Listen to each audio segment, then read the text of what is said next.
ஹல்லேலூயா. ஆகையால் ஆദ്യ 4 நூற்றாண்டுகளில் சிலுவை அதிகமாக மக்கள் பயன்படுத்தியதில்லை ஜெபத்துக்காகவும் அல்லது அவருடைய கோயில்களெல்லாம். ஆனால் அதுக்கு பிறகுதான் கொஞ்சம் கொஞ்சமாக இந்த மாற்றம் ஏற்படுகின்ற, அதுக்கு பிறகு அதிகமாக மத்திய காலகட்டத்தில் வரும்பொழுது இந்த சிலுவை முக்கியமான ஒரு அடையாளமாகவும் மாறுന്നത്, ஜெபத்துக்குள்ள ஒரு வழியாகவும் மாறுகின்றது. Praise the Lord. ஹல்லேலூயா. കാരണം സിലുവയെ ധ്യാനിത്ത് ജപിത്ത നിറയെ പുണ്യതരുടെ வாழ்க்கைய காலகட்டத்தில் நாம் பார்க்கின்றதுண்டு.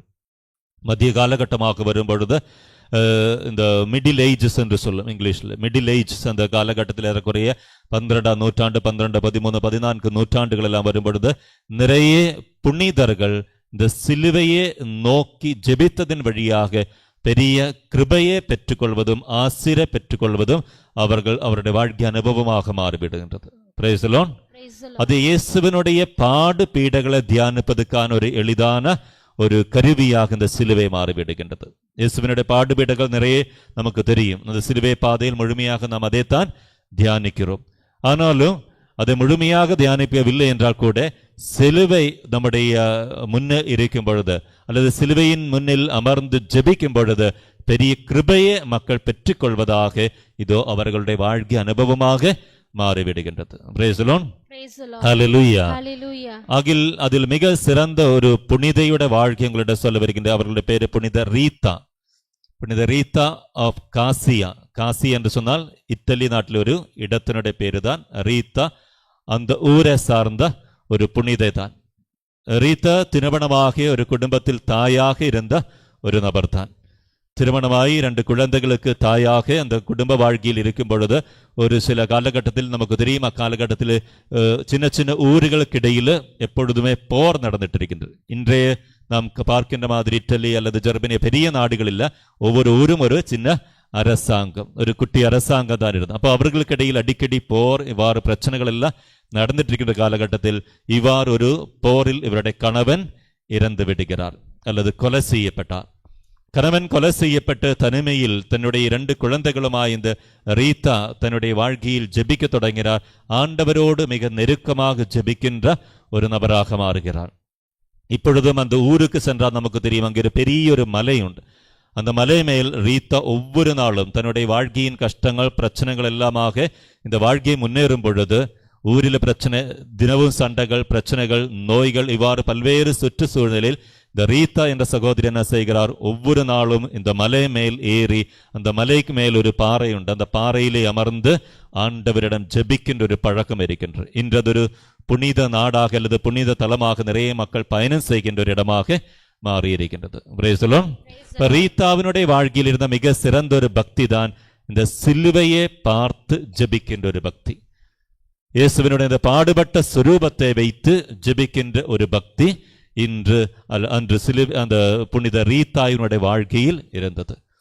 இன்று ஒருவேளை நீங்கள் ரீத்தாவினுடைய அந்த பிக்சரை எடுத்து பார்த்தா, ஒருவேளை யூடியூபில் அல்லது கூகுள் எல்லாம் சர்ச் செய்து பார்த்தா புனித ரீத்தாவினுடைய படத்துக்கு ஒரு வித்தியாசமான ஒன்று இருக்கிறது. ஒன்று அவருடைய நெற்றியில் இங்கே ஒரு முள் இருக்கின்ற மாதிரி, ஒரு காயம் இருக்கின்ற மாதிரி ஒரு படம் இருக்கின்றது. ஒரு சில இடங்களில் அந்த படம் நமக்கு தெரியும். அவர் சிலுவையை பார்த்து ஜெபிக்கும்போது அந்த சிலுவையில் இருந்து ஒளி அவருடைய நெற்றியில் வருகின்றதாக ஒரு படம் உங்களால் பார்க்க முடியும். Praise the Lord. ஹல்லேலூயா. കാരണം இந்த சிலுவையோடு அவ்வளவு பக்தியோட அன்போட ஜெபித்த ஒரு புனிததான் புனித ரீத்தா. இவ்வாறு ஒரு நாள் ஜெபிக்கும் பொழுது இயேசுவருடைய இந்த முள்முடியிலிருந்து ஒரு முள்ளு அவருடைய நெற்றியில் வந்து தரைக்கின்றது. அவ்வாறு அங்கே ஒரு காயம் ஏற்படுகின்றது. அதுதான் படங்களில் அந்த ஒரு ஒளியாக காமித்திருக்கின்றது. ரீத்தாவுடைய பிக்சர், அந்த படம் எடுத்து பார்த்தால் இங்கே ஒரு காயம் இருக்கின்றது. அந்த காயம் ஏறக்குறை 15 வருடங்கள் அவருடைய நெற்றியிலே இருந்து, அவருடைய சாவு வரைக்கும் அந்த காயம் அந்த நெற்றியிலே இருந்து. அதுக்கு காரணமாக வரலாற்று சொல்லப்படுகின்றது, புனித ரீத்தா இயேசுவினை இந்த பாடுபட்ட சுரூபத்தோடு மிக ரொம்ப நெருக்கமாக ஜெபித்த ஒரு நபர். இயேசுவினுடைய பாடு பீடைகளை தினமும் தியானித்து அந்த பாடுபீடங்கள் வழியாக ஆண்டவர் கொடுத்த அந்த மீட்பை வாழ்க்கையில் உணர்ந்த அந்த ஒரு ஜெப உணர்வில் இருந்த காரணத்தால் அவர்களுடைய வாழ்வில் இந்த ஒரு அடையாளம் அவர்களுக்கு வழங்கப்படுகின்றது. ஒரு ஸ்டிக்மாட்டா என்று சொல்லும், அது ஒரு புனிதமான ஒரு காயமாக மாறிவிட்டது.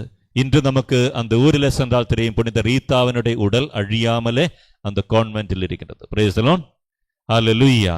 Hallelujah. ആകെ ഒരു കുടുംബത്തിൽ സാധാരണ ഒരു തായാകി ഇരുന്ന ഒരു പെൺമണി, അവൾ இயேசுவே இந்த சிலுவையில் பார்த்து தியானித்ததின் வழியாக இயேசு அவளுக்கு ஒரு பெரிய ஒரு கிருபையை கொடுத்தார்.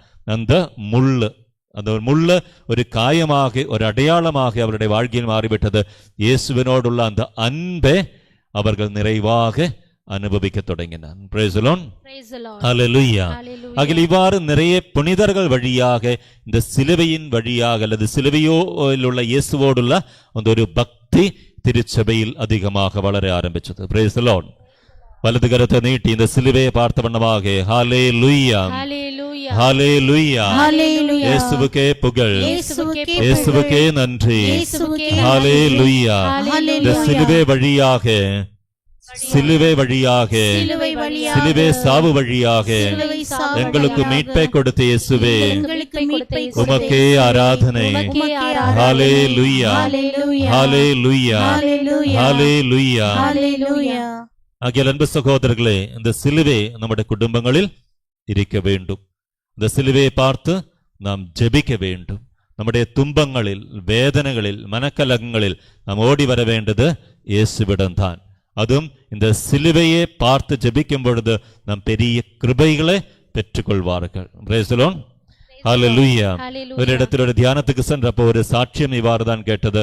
அங்கே ஒரு மகள், அவள் இதோ அந்த தியானத்தில் பங்கேற்று ஜெபிக்கும் பொழுது மன்னிக்க வேண்டும் என்ற ஒரு கருத்து அங்கு சொல்லப்பட்டது. எல்லாரையும் மன்னித்து நீ ஏற்றுக்கொள்ள வேண்டும். வாழ்க்கையில பிரச்சனைகள் மாறணும், நிறைய ஆசீர்வாதங்கள் வேண்டும் என்றால் எல்லோரையும் மன்னிக்க வேண்டும் என்ற அந்த தியான நாட்களில் தியானம் நடத்திய குருக்கள் அவர்களுக்கு சொன்னார்கள்.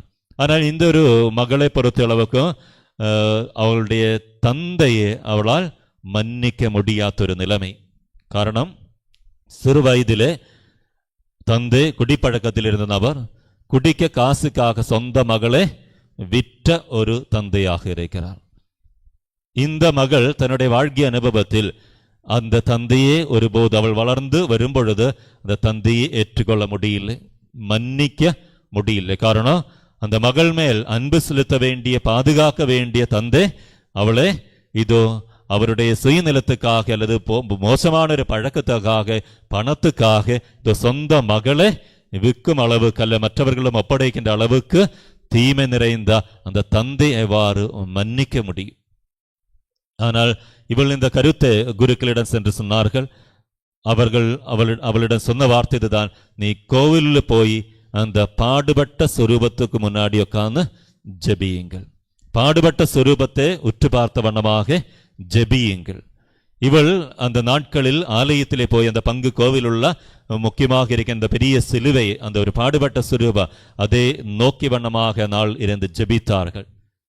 ஒரு சில நாள்களுக்கு அல்லது ஒரு சில மணி நேரங்களுக்கு, எவ்வளவு நேரம் எனக்கு தெரியல, ஆனால் அந்த பாடுபட்ட சொரூபத்தை பார்த்து அவள் கொஞ்ச நாள் ஜெபித்தார்கள். அந்த ஜெபத்தின் வல்லமையால் இயேசு அனுபவித்த அந்த பாடுகளை அவளுடைய உள்ளத்தில் நினைத்து பார்த்த பொழுது, இயேசு எனக்காக ஏற்றுக்கொண்ட அந்த துன்பங்களை அவள் தியானிக்க தொடங்கிய பொழுது, அது அவளுடைய உணர்வுகளுக்கு கடந்து வந்த பொழுது, இதோ திரும்பி அவள் வந்து சொல்கிறார், என் தந்தையை நான் மன்னிக்கிறேன். எனக்கு எதிராக இவ்வளவு குற்றம் செய்த அல்லது என இவ்வளவு துரோகம் செய்த என் தந்தையை மன்னிக்க நான் தயாராக இருக்கிறேன் என்று அவள் சொல்கிறார். Praise the Lord. Hallelujah. ஆகிய அன்பு சகோதரர்களே, நம்முடைய வாழ்க்கையில் எவ்வளவு கசப்பான வாழ்க்கை அனுபவங்கள் இருக்கலாம், எவ்வளவு துன்பகரமான வாழ்க்கை அனுபவங்கள் இருக்கலாம். ஆனால் இந்த பாடுபட்ட சொரூபத்துக்கு முன்னாடி வந்து ஜெபிக்கும் பொழுது இயேசுவின் உடலில் ஏற்பட்ட காயங்கள் பாருங்கள். இதெல்லாம் ஒருவேளை இக்காலகட்டத்தில் மனிதன் தன்னுடைய கற்பனையில் உருவாக்கியதாக இருக்கலாம், எவ்வளவு காயங்கள் எல்லாம். ஆனால் உண்மையில் வரலாற்றில் சொல்லப்படுகின்றது, மனிதனால் நினைக்க முடியாத அளவுக்கு, சிந்திக்க முடியாத அளவுக்கு, அவனுடைய கற்பனையில் கொண்டு வர முடியாத அளவுக்கு காயங்கள் இயேசுவினுடைய உடலில் இருந்தது. இந்த சிலுவை சாவின் நேரத்தில், சிலுவை பயணத்தின் நேரத்தில், இந்த மரணத்தின் நேரத்தில் உடல் முழுவதும் காயப்பட்டு இரத்தம் வார்ந்து இதோ இயேசு இந்த சிலுவையில் தம் உயிரை கொடுத்தது நம்முடைய சிந்தனையாக, தியானமாக, நம்முடைய ஜெபமாக மாறும் பொழுது நம்முடைய வாழ்க்கையில் வருகின்ற துன்பங்கள் எவ்வளவு இருக்கின்றது, நாம் சந்திக்கின்ற பிரச்சனைகள் எவ்வளவு இருக்கின்றது, நம்முடைய கஷ்டங்கள் எவ்வளவு இருக்கின்றது. அதனை விட இயேசு அனுபவத்தினுடைய ஒரு 1000 பகுதி கூட நாம் அனுபவிப்பதில்லை. ஆனால் சின்ன சின்ன துன்பங்கள், கஷ்டங்கள், நெருக்கடிகள் வரும்போது நாம் சோர்ந்து போகிறோம் என்றால் நாம்